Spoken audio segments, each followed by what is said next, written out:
바랍니다. 오늘 말씀은 욥기 13장 1절에서 15절 말씀이고요. 20, 21, 22절을 한 번 더 보시겠습니다. 13장 1절에서 15절 그리고 20, 21, 22입니다.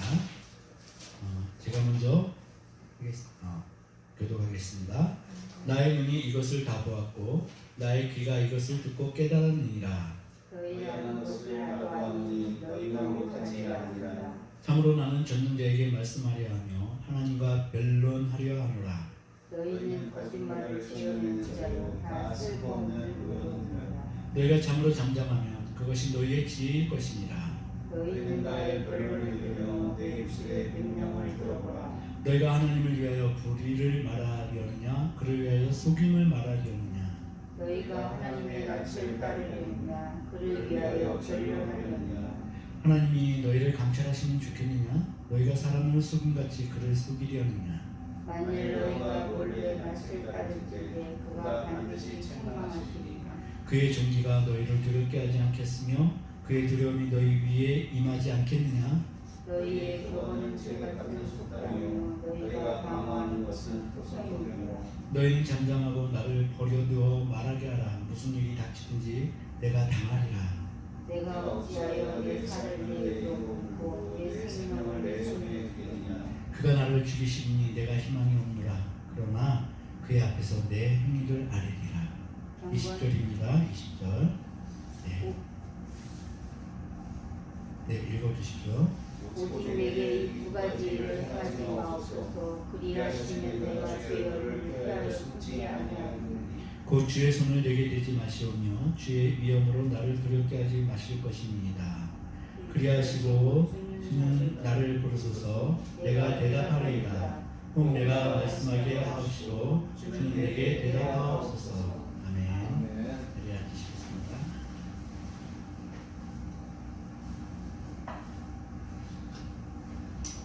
어느 날 동기의 그 전화 한 통을 받고 저는 깜짝 놀랐습니다. 그러니까 이제 졸업 시험을 봐야 되는데 졸업 시험에서 제일 중요한 게 영어하고 국어였습니다.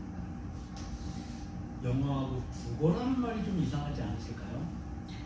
국어가 웬 난데없이 국어입니다.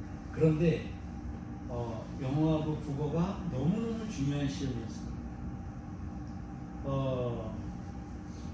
근데 동기가 전화가 온 거예요. 잘 봤냐고.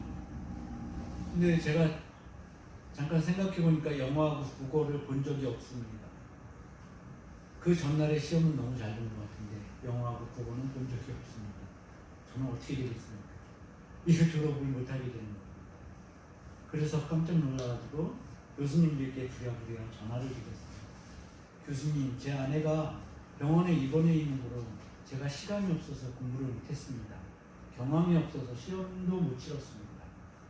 그저 은혜의 점수를 주셔가지고 저를 졸업하게 해주십시오. 라고 전화를 끊었습니다. 뭐였을까요? 꿈이었습니다. 얼마나 깨어나가지고 다행이었는지.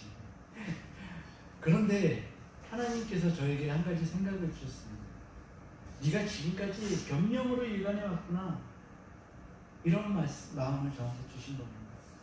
네가 해야 될 일 분명히 따로 있었고 한데 아내의 그 병 간호를 핑계를 대고 네가 네 일을 제대로 하지 않고 있구나 라는 질책으로 저는 받아들여졌습니다. 그래서 제가 생각하기에는 하나님께서 저에게 물꼬를 이제 따로 내시고 있는 것 같다, 그런 생각이 들었습니다. 기존에는 아내에게 올인 100% 제가 감당을 했었다면 이제 앞으로는 말씀과 선교, 전도, 벽지교회의 부흥을 위해서 제가 다시금 정신을 차려야 된다, 이렇게 받아들였습니다. 아멘입니까? 아멘. 네, 그렇게 되기를 원합니다.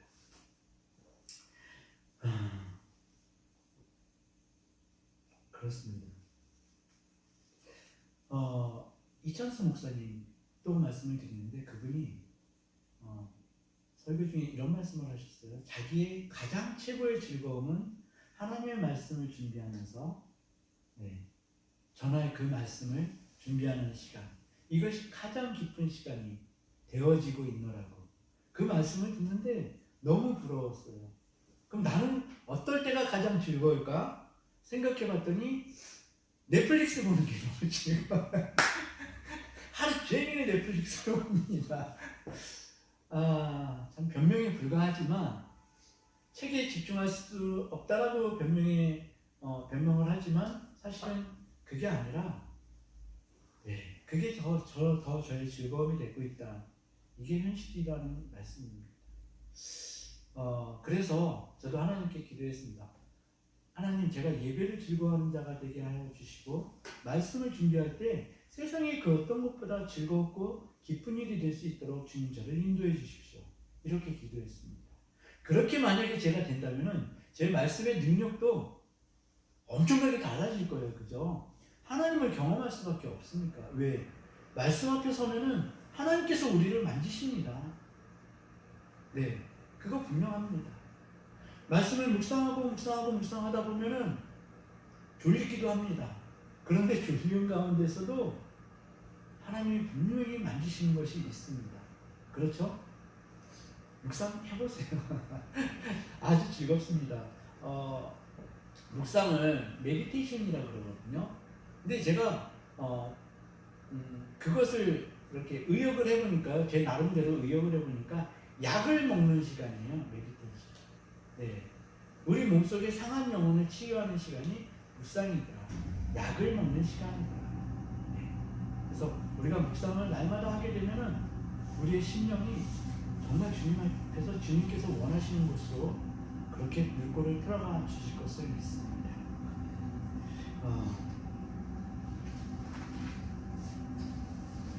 최근에 한 인터넷 기사가 눈에 들어왔습니다. 아주 유명한 개그우먼입니다. 이 사람들이 빨리 성공하기 위해서 뭘 했냐니까요? 굿을 버렸대요. 뭐 그래야 할 수 있습니다. 뭐 한 판에 500만 원, 1000만 원 하는 굿을 버렸답니다. 세상은 이렇지 않습니까? 내가 잘 된다고 하면은 돈을 아낌없이 투자합니다. 이것이 설령 거짓되고 허황된 것이다. 그렇게 결과가 드러나더라도 돈을 투자해서 굿판을 벌입니다. 그게 세상입니다. 근데 이렇게 보면요, 어쩌면 정말 우리는 하나님을 만나지 못했는데 이곳에 나와서 예배한다? 그건 정말 대단한 일입니다. 하나님을 만나신 분들은 나와서 예배할 수밖에 없죠. 근데 만나지 못했어. 내 인생은 앞으로 어떻게 될지도 몰라 라고 하는데 하나님 뭘 보여주시지도 않으시고 특별하게 뭘 말씀하시지도 않으시는데 하나님 앞에 나와서 예배하는 분들은 정말 인간적으로 정말 존경할 만한 그런 사람들입니다. 제가 말씀드리고자 하는 얘기는 하나님을 인격적으로 만나야 된다는 얘기입니다. 나는 죽고 예수 그리스도는 살아야 된다는 그 말씀은 다른 거 아닙니다. 내가 하나님과 만나면 내가 죽을 수밖에 없습니다. 그렇습니다. 근데 하나님과 만나지 못하면은 신앙생활이 즐거울까요? 재미없습니다. 여러분들 하나님과 반드시 동행하시는 삶 사시기를 주님의 이름으로 축복합니다. 제가 존경하는 다 아실 거예요. 옥하는 목사님 아시죠? 그분 돌아가시고 제가 눈물을 얼마나 쏟았는지 우리 아버지가 돌아가셨을 때보다 훨씬 많이 울었습니다. 그러니까 저는 그 당시만 해도 영적인 저의 교사가 제가 사랑의 교회를 등록해서 다니진 않았지만 그분께 제가 그분의 책을 읽고 그분의 설교를 들으면서 굉장히 감명을 많이 받았기에 나도 이런 목회자가 되고 싶다 라고 했었는데 그분이 하루는 이런 말씀을 하시더라고요. 어느 작은 교회를 한번 다녀오셨는데 그 교회 전도사님을 보시고 너무 부러웠대요. 거기는 성도들이 굉장히 적었습니다. 그럼에도 부러웠던 게 뭐냐니까 이분이 말씀하시기를 자기는 이 세상에서 자기네 교회가 워낙에 커지는 바람에 그분의 말씀에 의하면은 자기는 교회가 이렇게 커지길 결코 원하지 않았다고 얘기를 하시더라고요. 근데 이렇게 커지는 바람에 자기가 이 세상에서 받을 상급은 이미 다 받았다. 나는 하늘에 가서 정말 하나님께 받을 상급이 없을 것 같다.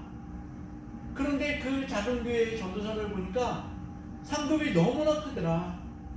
왜? 이 땅에서의 상급을 하나도 누리지 못하고 있기에 하나님이 준비하신 그 상급은 어마어마할 것이다 라고 부러워하시던 그 설교를 제가 들은 적이 있습니다. 그때는 마음에 와서 닿지 않았습니다. 그런데 지금은 역지사지가 되다 보니까요. 그래, 나는 하늘에 가서 상급이 엄청 클 거야. 이게 맞는지 모르겠습니다. 상급을 줄였으면 좋겠습니다. 하늘에 가서. 네, 적당히, 어느 정도 적당한 선에서 제가 본문 말씀을 전하지 않고 한 가지 더 말씀을 드리겠는데, 제가 여기 부임을 이제 처음 받았잖아요. 하나님께 따졌어요. 또 하나님 저한테 보여주신 그 교회는 성도들이 겁나게 많던데요. 왜 이런 하는 교회에 보내주셨어요? 라고 했을 때 하나님이 한 가지 주시는 마음이, 그거는 네가 하기 나름이야. 그런데 전도도 이곳이 채워지는 것도 저는 할 수 없는 죄인 것을 다시금 고백할 수밖에 없습니다. 저는 할 수 없습니다. 성령님이 하시면 하시는 거고 하나님이 하시면 하시는 거지, 저는 결코 할 수 없는 죄인 것을, 아주 작은 자인 것을, 무능력자인 것을 여러분 앞에 다시 고백합니다. 이런 저를 불쌍히 여기시고 하나님께서 역사해 주시기를 바랍니다. 오늘 욥기의 본문 말씀은 13장을 읽었습니다. 원래는 11장이죠. 소발이 딱 등장하여서 욥을 따다다다닥 비난하는 그런 말씀으로 시작되는 건데, 13장을 읽자고 하니까 이종희 집사님께서 저를 한번 실컷 쳐다봤습니다. 11장 아니냐는 그런데 이렇게 한 장 한 장을 이렇게 읽어가고 묵상을 하다 보니까 이게 한 장 한 장 읽는 것보다도 묶여지는 본문이 있더라고요. 그래서 오늘 말씀은 11장부터 14장까지 그 내용을 가지고 여러분들과 나눴으면 좋겠다. 앞으로 이렇게 하나의 통일된 주제를 가지고 나눴으면 좋겠다라는 생각이 들었습니다.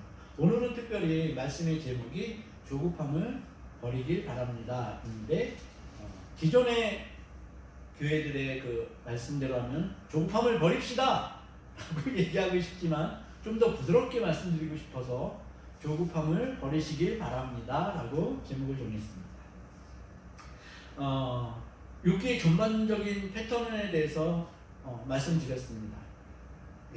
친구들과 격렬하게 논쟁하다가 하나님 앞으로 또 가가지고 격렬하게 또 따지다가 하나님이 아무 말씀도 안 하시니까 체념했다가 또 나중에는 죽기를 바라는 그 패턴이 계속 반복되고 있다고 말씀드렸습니다.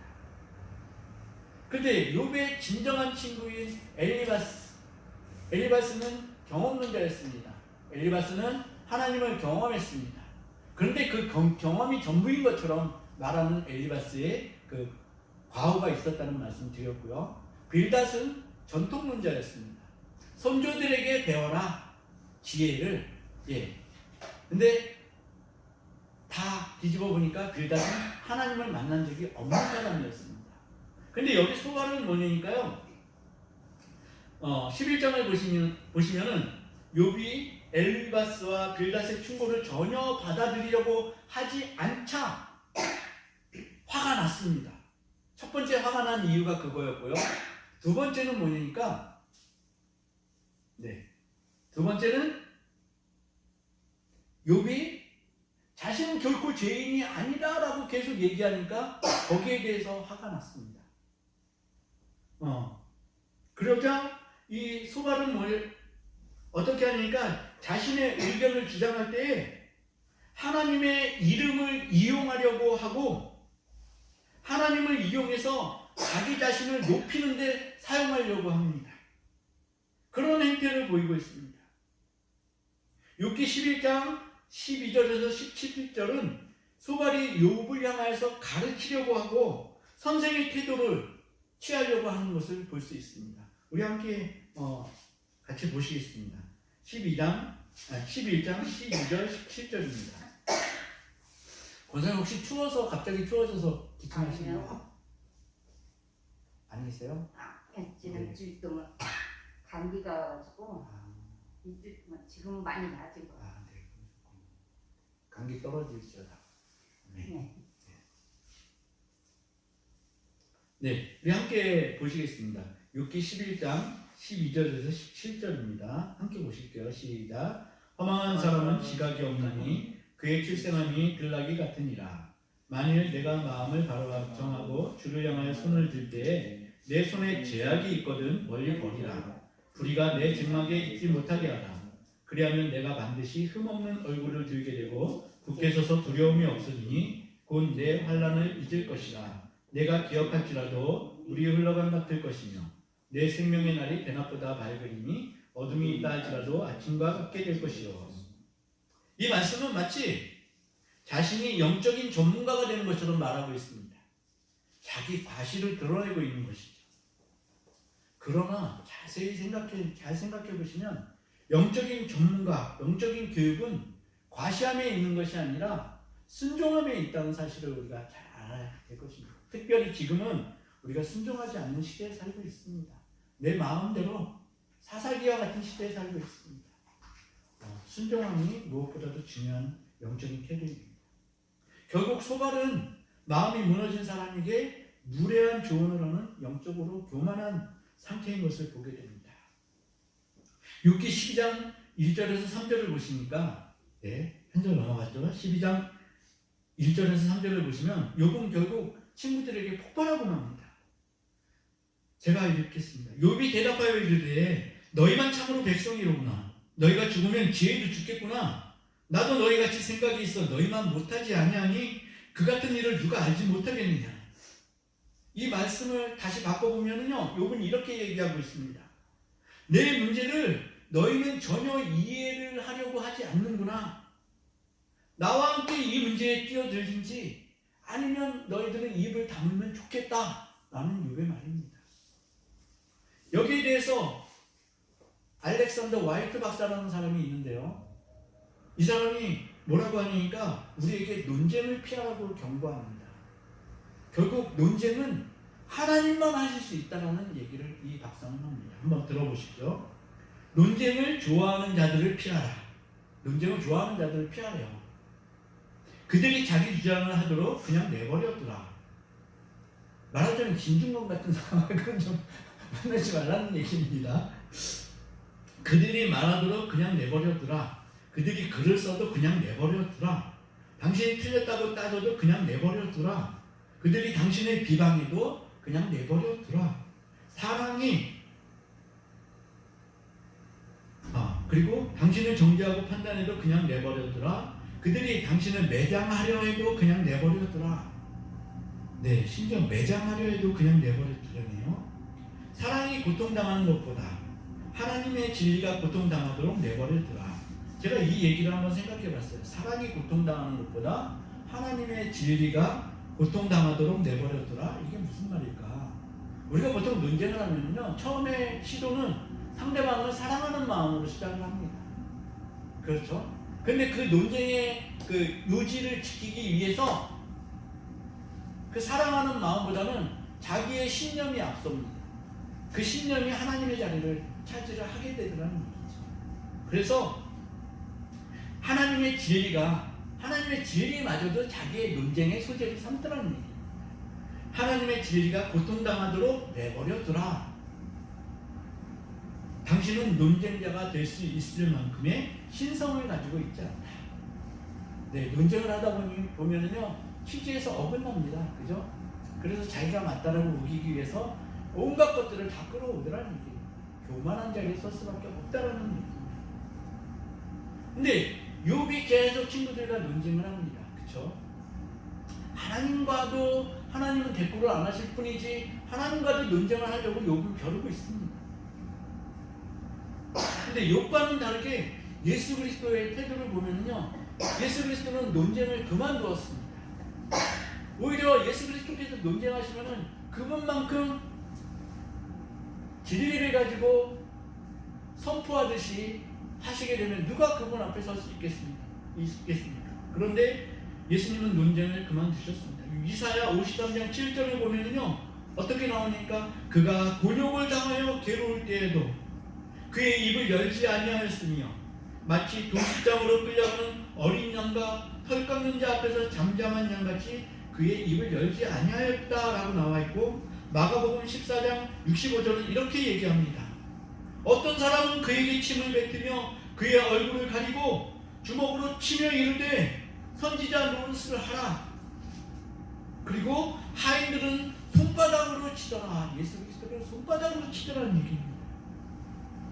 그런데 예수님은 최악의 상황에서도 대응하지 않으시는 것을, 베드로전서 2장 23절 24절은 이렇게 예수님을 말하고 있습니다. 23절을 보면은 욕을 당하시되 맞대어 욕하지 아니하시고, 이게 저랑 너무 다른 것 같아요. 저는 누가 저에게 욕을 한마디만 해도 저는 두세 배를 퍼부어 줍니다. 이제 안 하겠습니다. 네. 욕을 당하시되 맞대어 욕하지 아니하시고, 고난을 당하시되 위협하지 아니하시고, 오직 공의로 심판하시는 이에게 부탁하시며 친히 나무에 달려, 능동형입니다. 네. 친히 나무에 달려 그 몸으로 우리 죄를 담당하셨으니 이는 우리로 죄에 대하여 죽고 의에 대하여 살게 하려 하심이라. 그가 채찍에 맞음으로 너희는 나음을 얻었나니. 근데 욥을 15절을 보니까요, 오늘 본문 15절을 보니까 욥도 드디어 논쟁에서 피하고 진실을 붙들기로 작정합니다. 그것은 무슨 얘기냐니까 15절 뭐라고 되어 있어요? 우리 함께 보시겠습니다. 오늘 13장 15절입니다. 함께 보시겠습니다. 시작. 그가 나를 죽이시니 내가 희망이 없노라. 그러나 그의 앞에서 내 행위를 아뢰리라. 자, 지금까지 하나님께서 욥에게 행하신 것을 보니까 욥은 이제 결론에 이르렀습니다. 아, 하나님이 나를 죽이시겠구나. 네, 이 결론에 이르는 욥입니다. 이제 그 상황은 명확하게 드러났습니다. 적어도 욥은 그렇게밖에 믿을 수밖에는 없었습니다. 그래서 욥은 하나님이 자신을 죽이실 것이라고 믿게 되었지만, 그러함에도 불구하고 그의 진실한 고백이 뒤를 이어서 나옵니다. 자, 이 욥기 13장의 15절 이 말씀이요, 이 욥기를 전체를 대표하는 그 말씀이라고 보셔도 저는 그렇게 해석합니다. 자, 이 말씀을 따로 말씀을 드리자면, 저번에 제가 여러분들께 한번 말씀드린 적이 있습니다. 욥기의 주제가 뭐라고요? 그러함에도 불구하고 나는 하나님을 사랑하겠습니다 라고 말씀을 드렸습니다. 근데 이 말씀이 바로 그 말씀입니다. 뭐냐니까 하나님이 나를 죽이시더라도 저는 여전히 주님을 신뢰하겠습니다. 이 고백입니다. 15절의 고백. 욥은 참으로 고귀한 고백을 하나님께 드렸습니다. 자, 주는 그리스도시여 살아계신 하나님의 아들이십니다 하고 베드로가 고백했죠. 그것은 예수님께서 야, 이 고백을 하게 하신 이는 하나님이 하게 하신 거야 라고 말씀하셨습니다. 근데 이건 누가 하게 하신 겁니까? 이 욥의 고백은 누가 하게 하신 겁니까? 네, 지금까지 욥이 하나님을 신뢰하는 마음으로 붙잡아 왔던 욥의 그 안에 있는 변하지 않는 그 믿음, 그 신뢰함, 그것이 결국은 터져 나온 겁니다. 아직 고난 가운데 있지만, 그래서 내가 죽을 수밖에 없는 것 같지만, 나는 하나님께 이미 사형 선고를 받은 것 같지만, 그러함에도 불구하고 나는 하나님을 신뢰하겠습니다.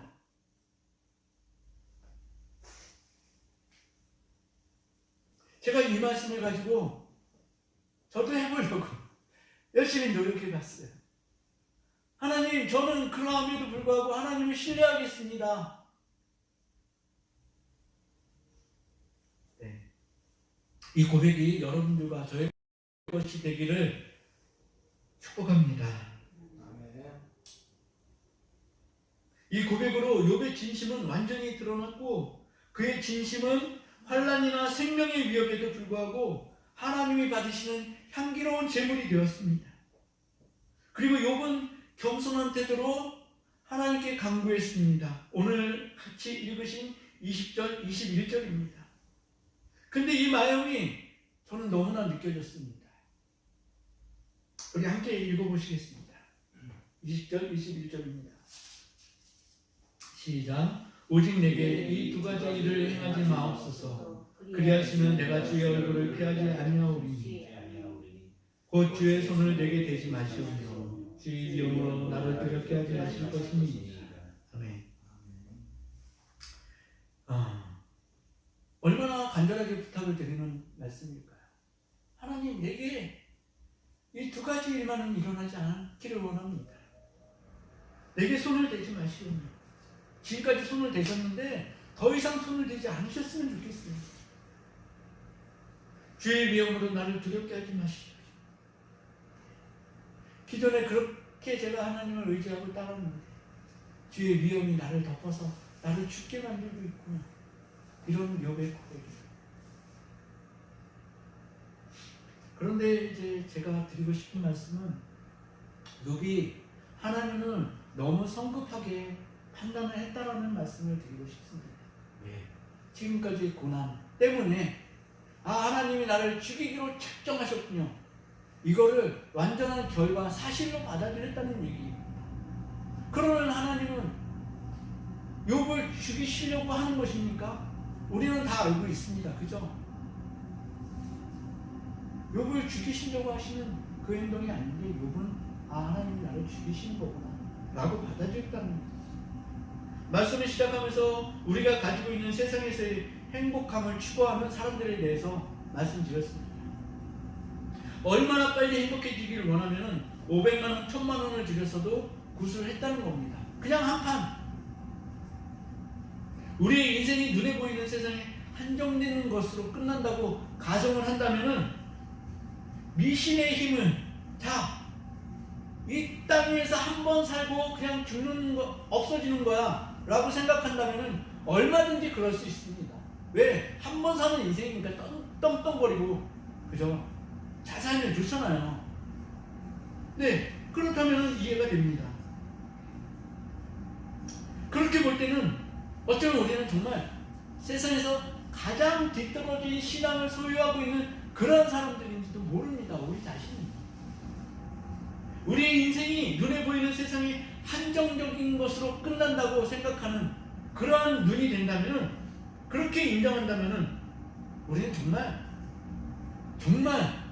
쓸데없이 시간을 낭비하고 있는 것인지도 모르겠습니다.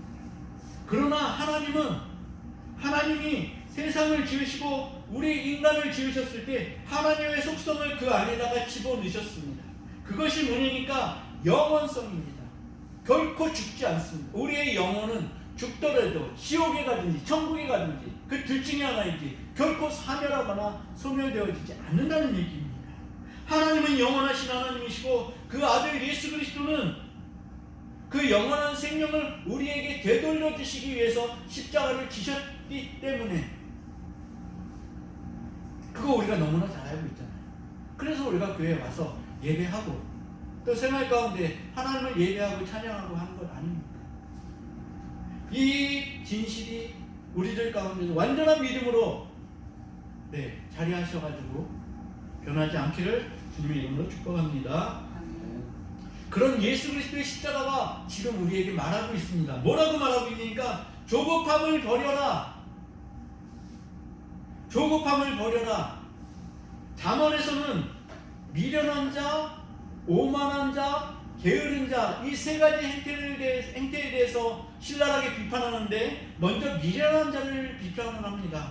근데 이 미련한 자는 지능이 모자란 자가 아닙니다. 그럼 미련한 자는 뭘까요? 조급해져가지고 자제력이 없는 사람을 미련한 자라고 합니다. 자, 그런데 특별히 혀를 통제하지 못하는 그 조급함 있지 않습니까? 이것 때문에 인생이 한순간에 뭉그러지고 하는 것들을 봅니다. 어떤 사람이 있습니다. 평소에 너무너무 잘합니다, 사람들에게.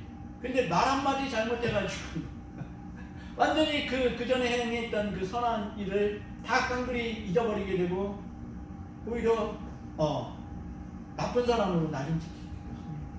그러니까 이 혀의 통제가 너무너무 중요하다는 얘기입니다. 미련한 자는 조급한 자이고 자제력이 부족한 사람으로 잠언에서는 이 미련한 자를 피하라고 경고를 하고 있습니다. 굉장히 큰 목소리로 나팔을 불고 있습니다. 뭐라고 나팔을 불고 있으니까 잠언 17장 12절을 우리 함께 찾아보시겠습니다. 잠언입니다. 욥기, 시편, 잠언 17장 12절입니다.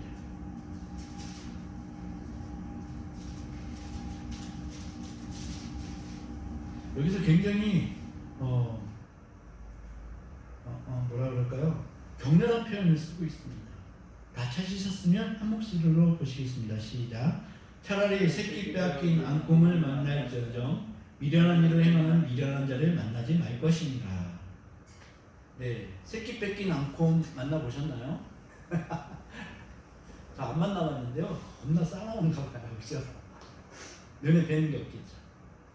근데 이런 사람보다도, 이런 곰보다도 미련한 자를 만나지 말아요.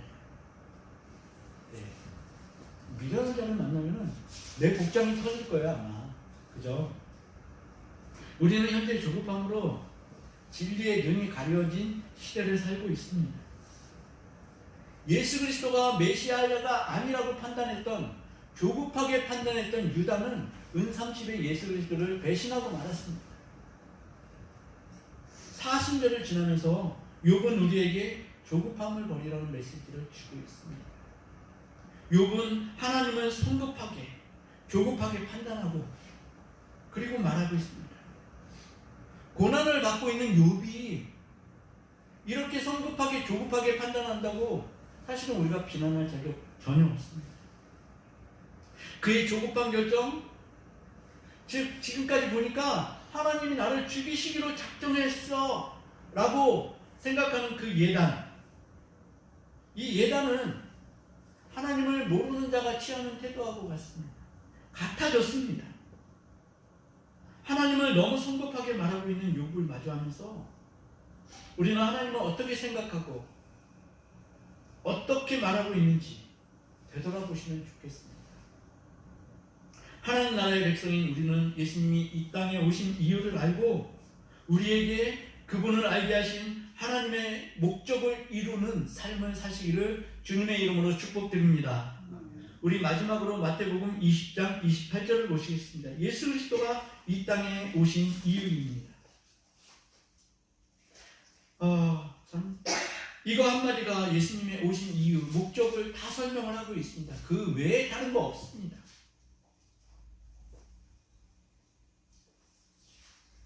함께 보시겠습니다. 시작. 인자가 온 것은 섬김을 받으려 함이 아니라 도리어 섬기려 하고 자기 목숨을 많은 사람의 대속물로 주려 함이니라. 아멘. 우리 다시 한번 보시겠습니다. 시작. 인자가 온 것은 섬김을 받으려 함이 아니라 도리어 섬기려 하고 자기 목숨을 많은 사람의 대속물로 주려 함이니라. 아멘. 네, 우리 말씀을 기억하시면서 이렇게 기도했으면 좋겠습니다. 하나님, 우리가 무슨 상황에서도 조급함을 버리고 하나님을 신뢰하는 삶을 살게 하옵소서.